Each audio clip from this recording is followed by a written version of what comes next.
Good morning বন্ধুরা, চলে আসলাম আরও একটা নতুন ব্লগ নিয়ে। তোমরা সবাই কেমন আছো? আশা করছি খুব ভালো আছো। আমরাও খুব ভালো আছি। তোমাদেরকে আমার এই ছোট্ট পরিবারে অনেক স্বাগত জানিয়ে ব্লগটা শুরু করলাম।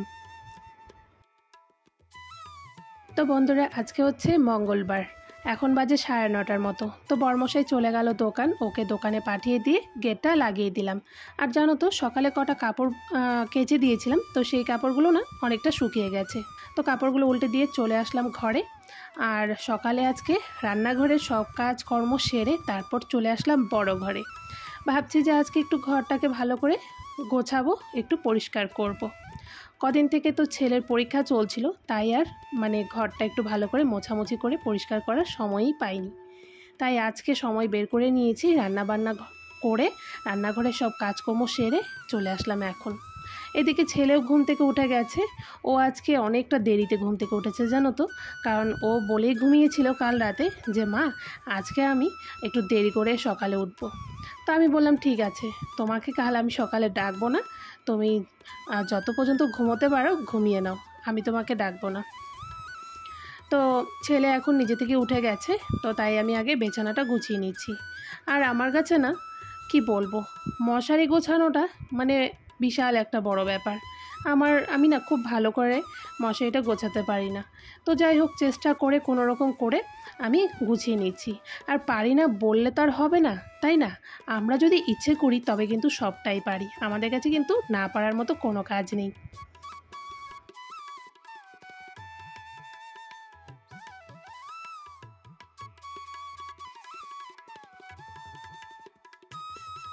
তো বন্ধুরা, ছেলে ঘুম থেকে উঠে মুখ ধুয়ে ব্রাশ করে চলে এসেছে। ওকে এখন সকালে ব্রেকফাস্টটা দিয়ে দিলাম, বর্নভিটার সাথে বিস্কিট। তো ওকে খেতে দিয়ে আবারও লেগে পড়ব কাজে। আর আমাদেরও কিন্তু সকালের খাওয়া দাওয়া হয়ে গেছে। আমরা আজকে এক মুঠ করে ভাতই খেয়ে নিয়েছি, আমিও খেয়েছি, মাও খেয়ে নিয়েছে।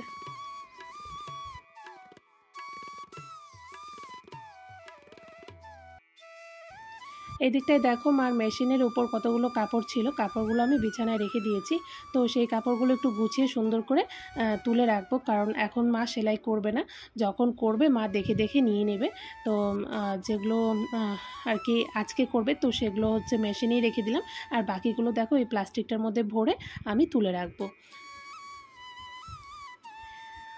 তো মার মেশিনটা ভালো করে পরিষ্কার করে মুছে টুছে চলে আসলাম আমার ড্রেসিং টেবিলের এখানে। তো এইদিকে ড্রেসিং টেবিলটাও একটু মুছে পরিষ্কার করে নিচ্ছি। আর কি বলো তো বন্ধুরা, এইভাবে করে না যদি প্রত্যেক সপ্তাহের মধ্যে একটা বার করে যদি সব ঘরের জিনিসগুলো পরিষ্কার করে মুছে রেখে দেওয়া যায় না, তবে কি হয় বলো তো, জিনিসগুলো নোংরা কম হয়। আর এই জিনিসগুলো না এগুলোর মধ্যে অনেক স্মৃতি জড়ানো, কারণ এগুলো আমার তো সঙ্গে দিয়েছিল আমার বাপের বাড়ির জিনিস। তো যতটা পারি আর কি এগুলোকে আমি যত্ন করে সুন্দর করে রেখে দেওয়ার চেষ্টা করি। তো যত বছর থাকবে এটা আমার স্মৃতি হয়ে থাকবে যে আমার মা আমাকে এইগুলো দিয়েছিল। তো এইদিকে দেখো, আমি শোকেস বলছি, ড্রেসিং টেবিল, গোদরেজ, টিভি মুছে এখন চলে আসলাম আলনাটা মুছতে। তো আলনাটা মুছতে গিয়ে দেখছি যে কটা কাপড় এই যে বাস্কেটটার উপরে ছিল। তো সেই কাপড়গুলো আমি ঢুকিয়ে রাখলাম ভেতরে। আর ছেলের স্কুল 2 দিনের জন্য বন্ধ আছে, তাই ছেলের কাপড়গুলো ভিতরে ঢুকিয়ে রাখলাম। তো তা না হলে ধুলোবালি পরে নোংরা হয়ে যাবে। আর এই দিকটায় এখন চলে আসলাম খাটটা মুছতে। তো দেখো, আমি খাটটাও একটু মুছে নিচ্ছিলাম। আর এদিকে ছেলেকেও পড়তে বসিয়ে দিয়েছি, কারণ একটা দিন পুরোপুরি ও রেস্ট করেছে, ওকে কোনো পড়ার চাপ দিইনি। কিন্তু এইভাবে তো আর হবে না, তাই না? এটা তো আর বাৎসরিক বন্ধ দেয়নি যে পড়া আর পড়তে হবে না, নতুন ক্লাসে উঠে তারপর পড়াশুনো করতে হবে, তাই না?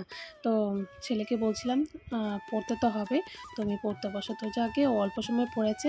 আর ওর কি বলতো, যদি ও টিউশন যায় আর কি, ওর ম্যাম যদি ওকে পড়ায় তবে ও নিজে থেকেই পড়তে বসে। সেটা আমাকে আর বলতে হয় না যে পড়তে বস, ও নিজে থেকে আমাকে ডেকে ও পড়তে বসে।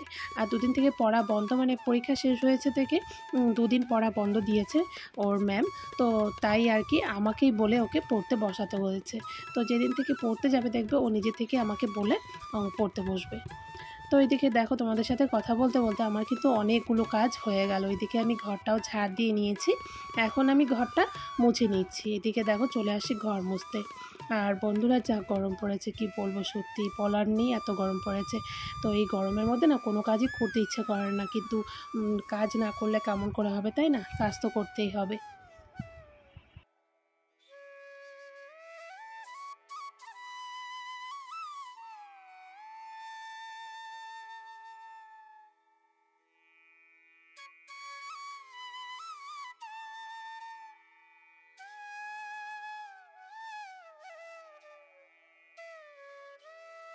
তো বন্ধুরা ঘরটা মুছে তারপর কিছু বাসন ছিল রান্নার পর, বাসনগুলো ধুতে পারিনি, তো সেই বাসনগুলো এখন ধুয়ে নিলাম। তো বড়মশাইকে পাঠিয়ে দিয়ে তো ওদিকে দেখলে ওই কাজগুলো আগে, মানে বড় ঘরের কাজগুলো আগে করে নিলাম, করে এদিকে বাসনগুলো ধুয়ে নিলাম। এখন বেলা কিন্তু অনেকটা হয়ে গেছে। তো বন্ধুরা সব কাজকর্ম সেরে এখন আসলাম একটু ফ্যানের নিচে।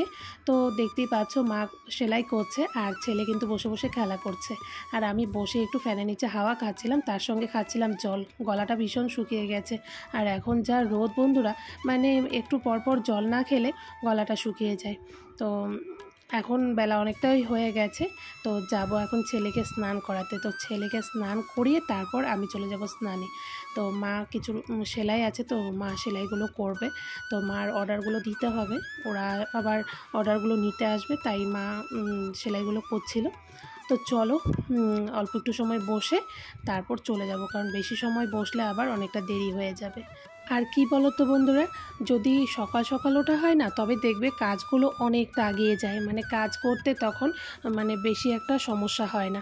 আজকে জানো তো 5:30টায় ঘুমে থেকে উঠেছি, যার জন্য 9:30টার মধ্যে বর্মশাইকে দোকানে পাঠিয়ে দিতে পেরেছি। বুঝতেই পারছো তাহলে কত সকালে উঠেছি। তো সকাল সকাল উঠে রান্নাবান্না সব কিছু করে ঘরের কাজকর্ম আমার হয়ে গেছে। আর আজকে যেহেতু মঙ্গলবার, তো বর্মশাইয়ের দোকানের ওখানে আজকে হচ্ছে হাটবার, তো তাই বর্মশাইকে একটু তাড়াতাড়ি পাঠিয়ে দেওয়ার চেষ্টা করেছিলাম। তো যাকে চলো এখন ছেলেকে নিয়ে যাব স্নানে। তো দেখো তো বন্ধুরা, আজকে ছেলে জেদ করে বসেছে আমার সঙ্গে পুজো দিবে, আর ও না ভীষণ ভালোবাসে পুজো দিতে। তো এদিকে দেখো ও এক এক করে ফুল দিচ্ছে, মানে আমি যেটা যেটা বলছি ও সুন্দর করে করে দিচ্ছিল। ও বলছিল মা তুমি সরো, আমি একাই পুজো দিব, কিন্তু বলো তো ওকে তো আর একা করে দিতে পারি না। তো আমরা দুজনে মিলেই দিচ্ছিলাম, ও ভীষণ খুশি হয়ে গেছে জানো তো। এদিকে দেখো আমার সঙ্গে বসে আছে। তো বন্ধুরা পুজো দিয়ে চলে আসলাম খেতে। এদিকে দেখো আমরা খেতে বসে পড়েছি, এখন বুঝি 2:30-এর মতো বাজে। আর আজকে দেখো মা আবারও পাতা কেটে নিয়েছে। মা না কলা গাছের পাতার মধ্যে খেতে ভীষণ ভালোবাসে, যদি দেখে কচি কচি পাতা তবে মা কাটবেই তো কাটবে। তো কেটে নিয়ে চলে আসে, তো কলা পাতার মধ্যে খাচ্ছি। তো বন্ধুরা খাওয়া দাওয়া হয়ে গেছে, মা এইদিকে দেখো আবারও একটা শাড়ি নিয়ে বসেছে। তোমাদের বললাম না বিকেল দিকে এই মানে এই শাড়িটা নিতে আসবে, যে দিয়েছে তো সে আসবে বিকেলে নিতে, তো তাই মা ফলসটা করে নিচ্ছিল, করে তারপর মা শুবে। তো চলো পরে আসছি। তো বন্ধুরা এখন বাজে বিকেল 5টা, তো চলে আসলাম কাপড়গুলো তুলতে। আর আজকে জানো তো একদমই ভুলে গেছিলাম কাপড়গুলো তুলতে, যেহেতু আজকে অনেক সকালে কাপড়গুলো কেচে দিয়েছিলাম, কাপড়গুলো শুকিয়ে একদম পাপড়ের মতো হয়ে গেছে। মারও মনে নেই কাপড়গুলো তোলার কথা, আমারও মনে নেই, ভুলিয়ে গিয়েছিলাম। তো যাকে এখন তুলে নিচ্ছি।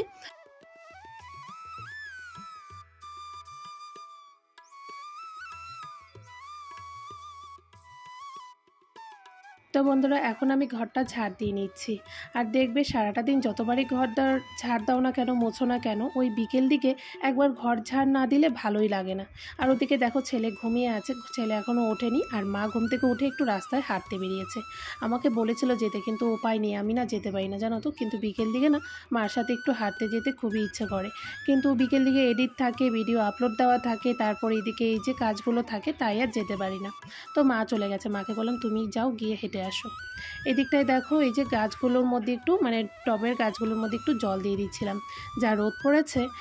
টবের গাছগুলোর মধ্যে সন্ধ্যের দিকে একটু জল না দিলে একদম মরুভূমির চরের মতো হয়ে থাকে।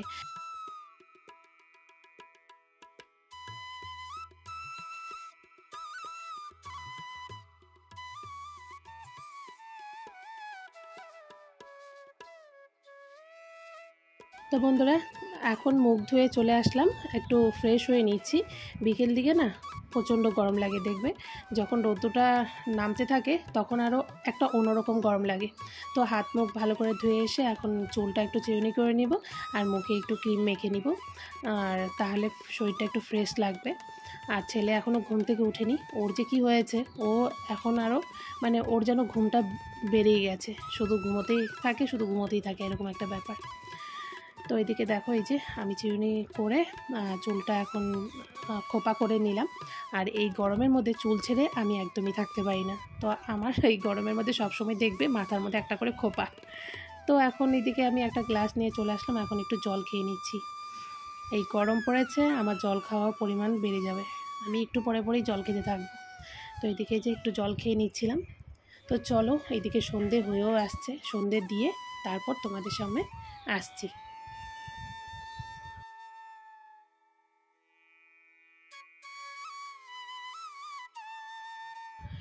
তো বন্ধুরা, সন্ধে দিয়ে চা নিয়ে চলে আসছি, আর ছেলেকে দুধ বিস্কিট কেটে দিয়ে দিয়েছি। তো চলো, আমরা এখন খাচ্ছি চা। আর আজকে ভিডিওটা এখানেই শেষ করব, আর বেশি বড় করব না। তো তোমাদের যদি ভিডিওটা ভালো লেগে থাকে তো অবশ্যই একটা লাইক করবে, কমেন্ট করবে। তোমরা সকলেই সুস্থ থাকবে, ভালো থাকবে। যারা আমার ভিডিওটা নতুন দেখছো তাদেরকে অনেক ধন্যবাদ, আর যারা আমার ভিডিওটা সবসময় দেখো তাদেরকেও অনেক ধন্যবাদ। তো চলো, ভিডিওটা এখানেই শেষ করছি, চলে আসবো আরও একটা নতুন ভিডিও নিয়ে।